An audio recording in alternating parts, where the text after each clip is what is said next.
Assalamualaikum warahmatullahi wabarakatuh. Selamat sore rekan-rekan mahasiswa semuanya. Perkenalkan kami dari kelompok 3. Kami di sini akan mempresentasikan hasil dari analisis studi kasus kami yang berjudul kasus penahanan mobil mewah oleh Bea Cukai yang melibatkan owner Prestige. Memperkenalkan diri terlebih dahulu, nama saya Laila Kurniasari dari Prodi Manajemen dan berasal dari kelas MJ503 beserta rekan saya. Perkenalkan, nama saya Miftah Suhatimah dari kelas MJ503. Perkenalkan, nama saya Salva Yuliana dari kelas MJ503. Perkenalkan, nama saya Siti Nurhayati dari MJ50. Perkenalkan, nama saya Siti Liatul Maslufa dari kelas MJ503.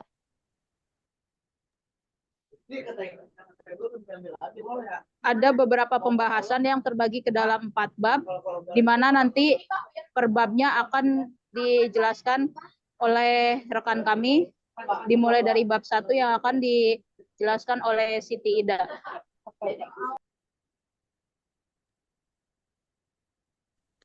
Di sini ada latar belakang pajak menurut Prof. Rahmat Sumitro. Pajak adalah iuran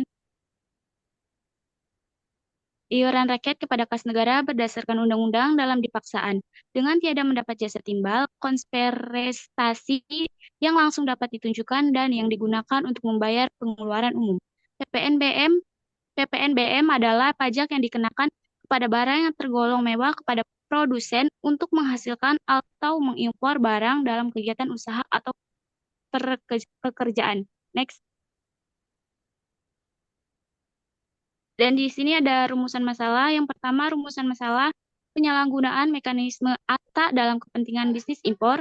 Dan yang kedua ada keterlambatan pengambilan mobil impor pada pengekspor mobil Speedline Industries SDN BHD yang berbasis di Malaysia. Dan yang ketiga ada penolakan pembayaran denda kepada Direktur Jenderal Bea Cukai. Next. Di sini saya akan membahas bab 2, yaitu kronologi kasus. Pertama ada profil singkat tentang perusahaan. Prestige Image Motor Cars merupakan perusahaan yang bergerak di bidang otomotif yang menjual berbagai macam produk mobil mewah yang tidak dapat disediakan oleh importir lainnya. Perusahaan ini menyediakan program Vehicle Customization Inquiry atau VCI. Melalui program ini, para pelanggan dapat memesan mobil sesuai dengan keinginan konsumen mereka. Selain itu, pelanggan juga mendapat program jaminan keamanan terhadap produk dengan jangka waktu selama 2 tahun. Next. Lalu ada kronologi kasus perusahaan di sini. Kasus yang melibatkan Rudy Salim terkait mobil mewah berkaitan dengan dokumen atau carnets atau izin impor sementara yang digunakan mobil-mobil mewah ke Indonesia. Dokumen tersebut diduga habis masa berlakunya sebelum mobil-mobil tersebut diekspor kembali sehingga dikenakan wajib bea masuk. Lalu, laporan tersebut telah disampaikan kepada pihak Kejaksaan Agung pada tanggal 17 April 2024 lalu. Saudara Andi dari Prestige Image Motor Cars telah menyerahkan 9 mobil tersebut kepada Bea Cukai Soekarno-Hatta dengan harapan dapat dikembalikan ke Malaysia. Kepala KPU Bea Cukai tipe C Soekarno-Hatta, Gatot Sugeng Wibowo membenarkan bahwa 9 mobil tersebut diamankan Bea Cukai Soekarno-Hatta karena pihak Kenetco belum melunasi denda sanksi administrasi dari Bea Cukai. Next, bab 3 akan dijelaskan oleh rekan saya. Selanjutnya, penyelesaian kasus. Identifikasi masalah. Kasus yang melibatkan Prestige Image Motor Cars dan Bea Cukai terjadi karena yang pertama, penyalahgunaan dokumen ATA atau izin impor sementara yang memungkinkan barang masuk tanpa dikenakan bea masuk selama barang diekspor kembali dalam jangka waktu tertentu. Dalam kasus ini, dokumen tersebut digunakan oleh Prestige Image Motor Cars untuk membawa mobil-mobil mewah ke Indonesia. Namun, masa berlaku dokumen telah habis sebelum mobil-mobil tersebut diekspor kembali, sehingga menimbulkan kewajiban bea masuk dan denda. Yang kedua, keterlambatan pengembalian mobil ke Malaysia. Mobil-mobil yang seharusnya digunakan untuk pameran sebelum dikembalikan ke negara asalnya yaitu Malaysia sesuai dengan jadwal. Hal ini menyebabkan pelanggaran aturan dan mekanisme impor sementara yang mengakibatkan konsekuensi hukum dan administratif. Yang ketiga, penolakan pembayaran denda administratif. Kenneth Koh, pengusaha asal Malaysia, tidak bersedia membayar denda yang dikenakan oleh Bea Cukai. Justru, ia melaporkan Bea Cukai ke Kejaksaan Agung atas dugaan penyalahgunaan wewenang. Yang keempat, ketidakjelasan tanggung jawab dan penyelesaian administrasi. Terdapat konflik antara pihak-pihak terkait termasuk Prestige Image Motorcars, Kenneth Koh, dan Bea Cukai mengenai siapa yang bertanggung jawab atas pembayaran denda dan administrasi. Selanjutnya, upaya penyelesaian dilakukan oleh Bea Cukai. Yang pertama, penahanan barang. Bea Cukai menahan 9 mobil mewah di Bandara Soekarno-Hatta karena dokumen ATA Karnet telah kadaluarsa. Yang kedua, penagihan denda administratif. Bea Cukai menuntut Kenneth Koh untuk melunasi denda administratif yang diakibatkan oleh keterlambatan ekspor. Yang ketiga, koordinasi dengan Kadin dan MISI. Bea Cukai berusaha memfasilitasi koordinasi antara pihak Prestige Image Motorcars, Kamar Dagang dan Industri Indonesia atau Kadin, dan Malaysian International Chamber of Commerce of Industry untuk menemukan solusi pembayaran denda.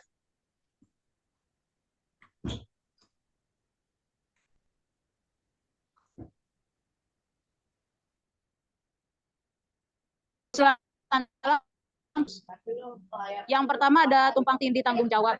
Ketidakjelasan tanggung jawab antar pihak Prestige Image Motorcars dan Kenneth Koh serta Bea Cukai memperlambat proses penyelesaian kasus ini. Tindakan saling menyalahkan membuat konflik ini semakin besar dan rumit. Yang kedua adanya kurang pemahaman aturan. Penggunaan dokumen ATA Karnet tanpa memperhatikan masa berlaku menunjukkan kurangnya pemahaman pihak importir terhadap peraturan impor sementara. Yang ketiga, ada hubungan diplomatik yang rentan. Kasus ini menimbulkan ketegangan antara Indonesia dan Malaysia yang dapat mempengaruhi hubungan bisnis lintas negara. Salah satunya adalah terhambatnya kegiatan ekspor impor kedua negara. Lalu ada rekomendasi penyelesaian kasus. Yang pertama ada mediasi antar pihak terkait untuk menyelesaikan konflik ini secara damai dan efektif. Disarankan agar melakukan mediasi antar semua pihak, baik itu Bea Cukai, Prestige Image Motorcars, Kenneth Koh, Kadin, dan MICCI. Mediasi ini memiliki tujuan untuk menemukan kesepakatan bersama tentang tanggung jawab, penyelesaian kewajiban administratif, dan pembayaran denda. Dalam mediasi ini, pihak yang terlibat dapat mengklarifikasi posisi masing-masing dan mencapai titik temu untuk mempercepat penyelesaian masalah. Yang kedua, ada penerapan sistem pemantauan digital untuk dokumen ATK Karnet. Disarankan agar Bea Cukai memperkenalkan sistem pemantauan digital untuk dokumen ATA Karnet. Ini akan mengingatkan pada pihak importir tentang masa berlaku dokumen, memberikan peringatan beberapa minggu sebelum dokumen habis masa berlakunya, serta untuk mencegah kejadian serupa terjadi di masa yang akan datang. Tujuannya adalah untuk mempermudah pengawasan terhadap barang-barang yang diimpor sementara dan mencegah pelanggaran administratif. Jika sistem pemantauan ini diintegrasikan ke dalam sistem pabean yang sudah ada, baik Bea Cukai maupun importir akan memiliki akses yang lebih mudah ke informasi dan status dokumen impor sementara. Yang ketiga, ada sanksi tegas terhadap pelanggaran.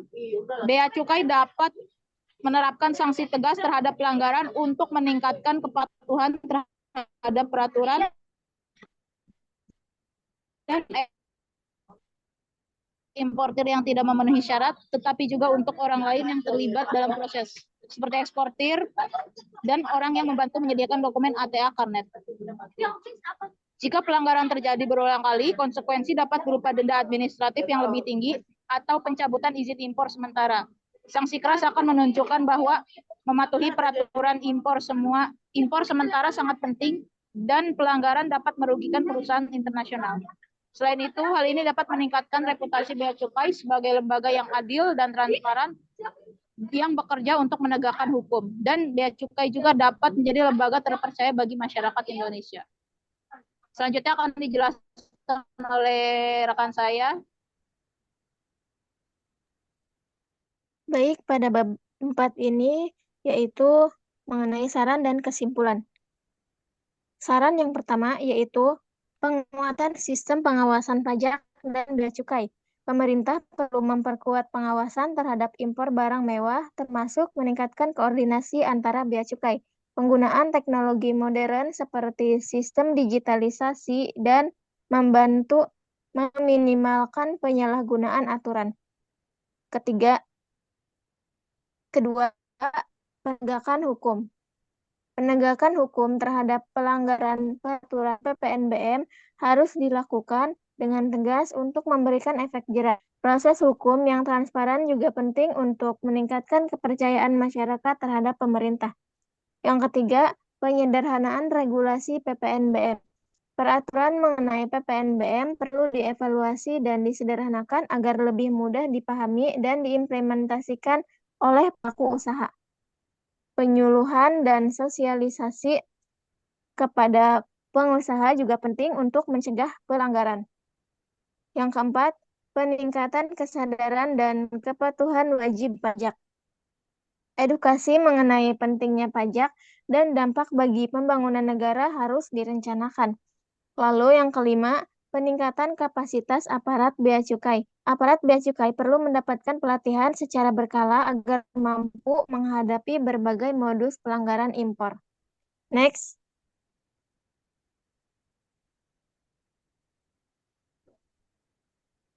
Kesimpulan.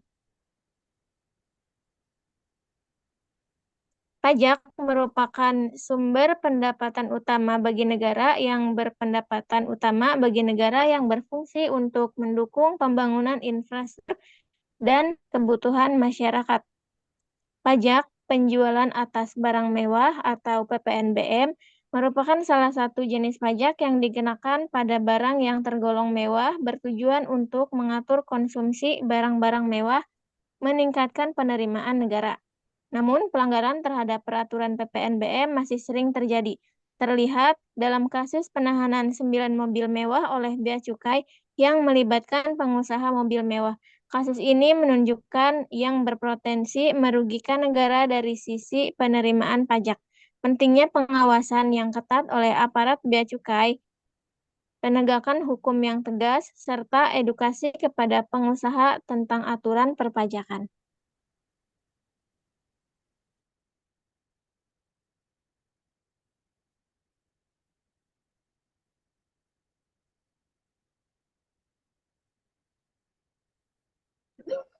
Baik, itu merupakan hasil presentasi yang kami lakukan pada sore hari ini. Semoga dari hasil penelitian kami bisa memberikan suatu pengetahuan dan manfaat bagi rekan-rekan mahasiswa semuanya. Untuk presentasi pada UTS kali ini kami cukupkan sekian. Terima kasih atas perhatiannya. Wassalamualaikum warahmatullahi wabarakatuh.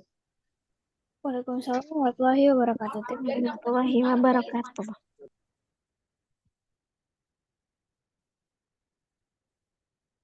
Udah ya. Sudah.